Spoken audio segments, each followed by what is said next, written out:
Federal agency approves concept for Trump's plan for a Triumphal Arch in Washington. Add AP News as your preferred source to see more of our stories on Google. Add AP News on Google. Add AP News as your preferred source to see more of our stories on Google. Share Washington app. President Donald Trump's design for the Triumphal Arch he once built at an entrance to the nation's capital moved a step forward Thursday after a key agency reviewed the proposal for the first time. One commissioner suggested changes, including losing the Lady Liberty-like statue and pair of eagles that would sit on top of the arch and add to its height. The arch is one of several projects that the Republican president is pursuing alongside a White House ballroom to leave his lasting imprint on Washington. The U.S. Commission of Fine Arts voted to approve the concept design for the arch. The 7 commissioners, all appointed by Trump, will review an updated version of the design before taking a final vote at a future meeting. Trump said last week on social media that the arch will be the greatest and most beautiful triumphal arch anywhere in the world and a wonderful addition to the Washington, D.C. area for all Americans to enjoy for many decades to come. Also on the agenda for the commission's monthly meeting was his plan to paint the gray granite exterior of the Eisenhower Executive Office building, which is next to the White House, white. A third White House-related project, construction of an underground center to conduct security screenings of tourists and other guests, was also up for consideration. Triumphal Arch. The arch would stand 250 feet tall, 76 meters, from its base to a torch held aloft by a Lady Liberty-like figure atop the structure. That figure would be flanked up top by 2 eagles and guarded at the base by 4 lions, all gilded. The phrases "One Nation, under God, and Liberty and Justice for All" would be inscribed in gold lettering atop either side of the monument. The commission's vice chairman, architect James McCrory Roman II, said he preferred the arch without the figure and eagles on top. McCrory also objected to the lions on the base. The arch would be built on a human-made island managed by the National Park Service on the Virginia side of the Potomac River at the end of Memorial Bridge from the Lincoln Memorial in Washington.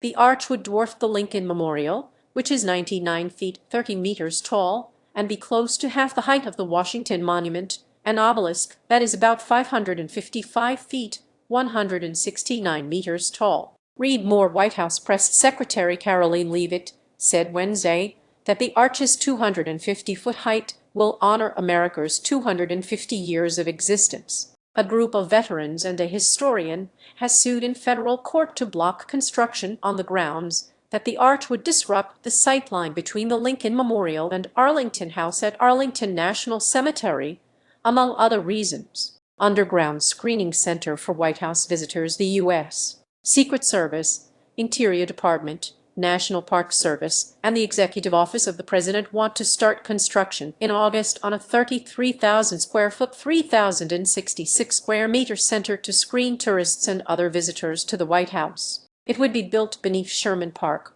federal land southwest of the White House, to provide a more secure place to screen those going on White House tours or attending events. The new facility would have 7 lanes to ease processing and reduce wait times. Officials want it operating by July 2028, 6 months before Trump's term ends. Sign up for Morning Wire.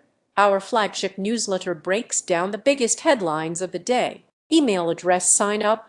By checking this box, you agree to AP's terms of use and acknowledge that AP may collect and use your data pursuant to our privacy policy. Eisenhower Executive Office Building paint job. Trump said the Executive Office building is beautiful, but he does not like its gray exterior. It's one of the most beautiful buildings anywhere in Washington, Trump said in August. I think it's just incredible, but you have to get past the color, because the stone they used was a really bad color. 2 proposals were given to the commission: cover the entire building in bright white or paint most of it white while leaving untouched the granite on the exposed basement and sub-basement.